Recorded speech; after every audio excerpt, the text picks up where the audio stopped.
Hi everyone, and welcome back to another episode of Speak English with Class.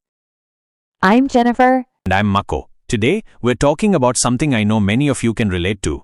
Your mind going completely empty when you try to speak English.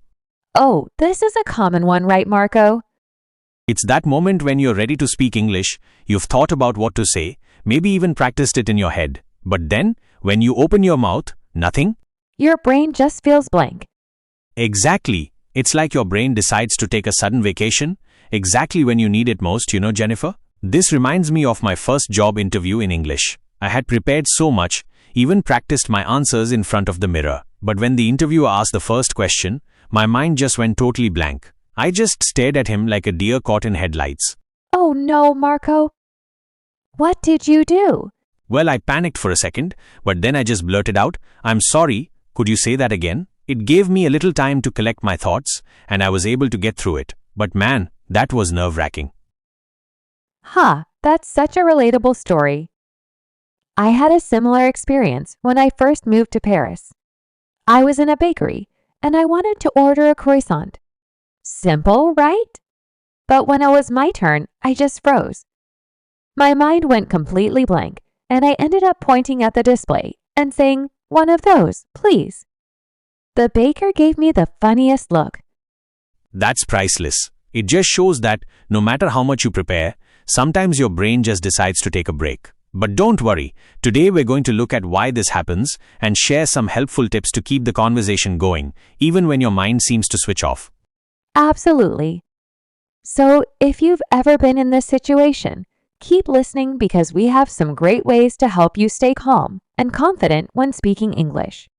All right, let's dive in. First things first, Jennifer. Why does our mind go blank when we try to speak a foreign language, especially English? Well, Marco, it's usually a mix of nervousness and when your brain is trying to do too much at once. When you're speaking a language that isn't your first, your brain is working hard. It's dealing with grammar, vocabulary, how to say the words, and all of that in real time. If you had a bit of pressure, like speaking in front of someone or trying to impress your boss, your brain can just freeze. It's like trying to run too many apps on an old computer eventually. Something's going to crash.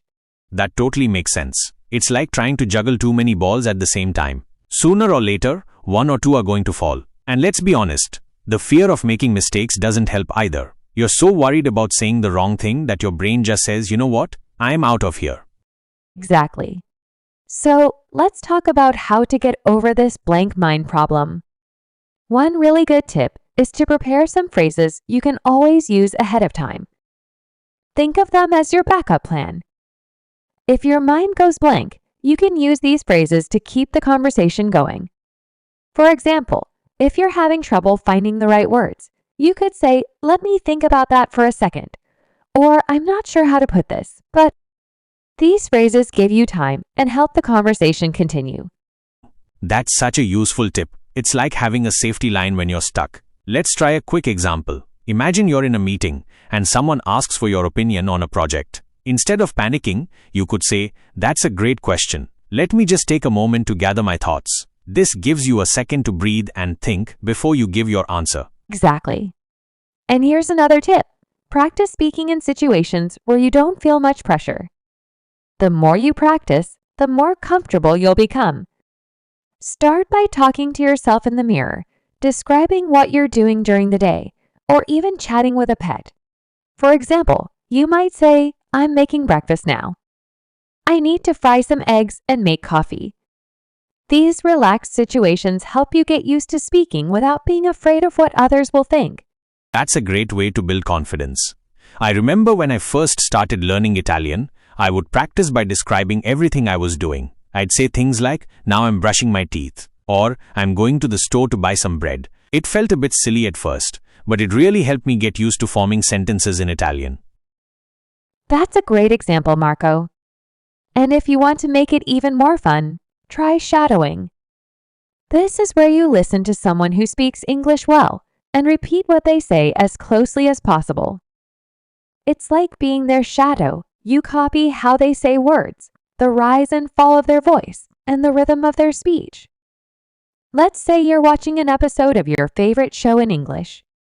Pick a character and try to copy everything they say. This not only helps with how you say words, but also with how smoothly you speak. Oh, I've done that before. I used to shadow characters from TV shows to practice my English accent. I remember trying to copy Joey from Friends, with his famous line, "How you doing?" It was a lot of fun, and it really helped me improve my accent and how my voice went up and down. That's awesome, Marco. And speaking of tools, here's another important tip. Focus on the message, not the exact words. Sometimes we get so focused on trying to find the perfect word that we forget what we're trying to say. Remember, the goal is to get your idea across. Let's say you forget the word refrigerator. Instead of freezing up, you could say the thing in the kitchen that keeps food cold. It might not be perfect, but it gets the idea across. That's a great point, Jennifer. It reminds me of the time I was trying to describe a microwave in Spanish. I couldn't remember the word, so I said, "The box that makes food hot quickly." The person I was talking to laughed, but they understood what I meant. It's all about making do when you need to. Exactly. And that leads us to another key tip. Learn to breathe and slow down. When your mind goes blank, it's easy to start rushing or getting flustered. But slowing down gives you time to think and makes you feel less pressured. For instance, if you're giving a presentation and you lose your train of thought, just pause, take a deep breath, and then continue. Your audience will appreciate the clarity, and you'll feel more in control. Yes, speaking slowly can make a big difference. You're not in a race, so take your time. And here's a fun tip. Use humor to lighten the mood. If you forget a word or make a mistake, laugh it off. For example, if you mix up desert and dessert, you could say, "Well, I guess I was craving sand instead of cake." It takes the pressure off and shows that you're comfortable enough to handle mistakes. That's such good advice. And honestly, most people will appreciate your effort and won't mind if you make a few mistakes. They might even help you out by suggesting the word you're looking for. Exactly. And here's something else to remember. Imagine success before you speak. Take a moment to picture yourself confidently having the conversation. Visualizing can be a powerful way to help reduce anxiety and build your confidence. Imagine yourself in a meeting, speaking smoothly and engagingly, and your mind is less likely to freeze up when the time comes. Visualization is such a powerful technique. It's like practicing in your mind before the real thing. And speaking of preparation, let's not forget how important it is to build your vocabulary. Sometimes our minds go blank simply because we don't know the words we need.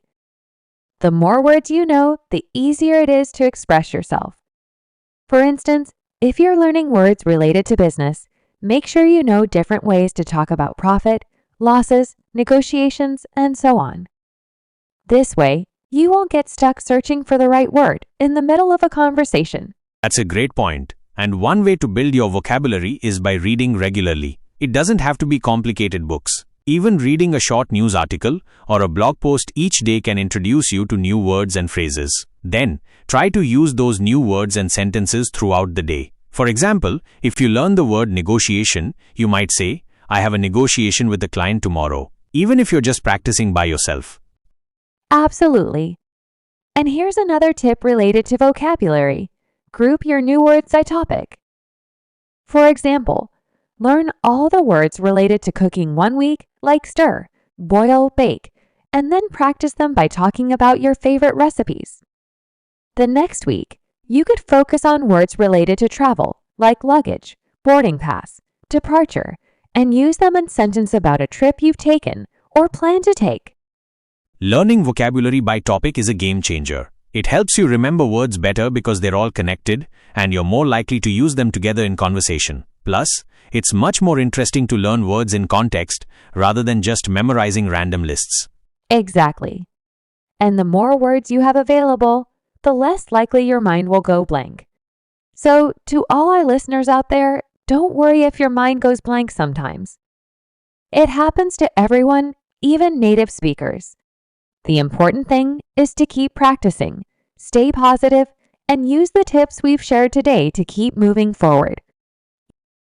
Yes, remember, learning a new language is a journey, and every conversation is a step in the right direction. So be kind to yourself and don't be afraid to make mistakes. They're all part of the process. And with that, we're wrapping up today's episode. We hope these tips help you the next time your mind goes blank while speaking English. And we'd love to hear from you. What tips or ways have helped you in similar situations? Yes, share your thoughts with us in the comments or on social media. We're all in this together, and your experiences might just help someone else. Thanks for tuning in to Speak English with Class. Keep practicing, stay confident, and remember, you've got this. Until next time, take care and keep speaking English with class. Your progress doesn't end here. To continue improving your English skills, click on the next video or explore the other videos we've carefully chosen for you.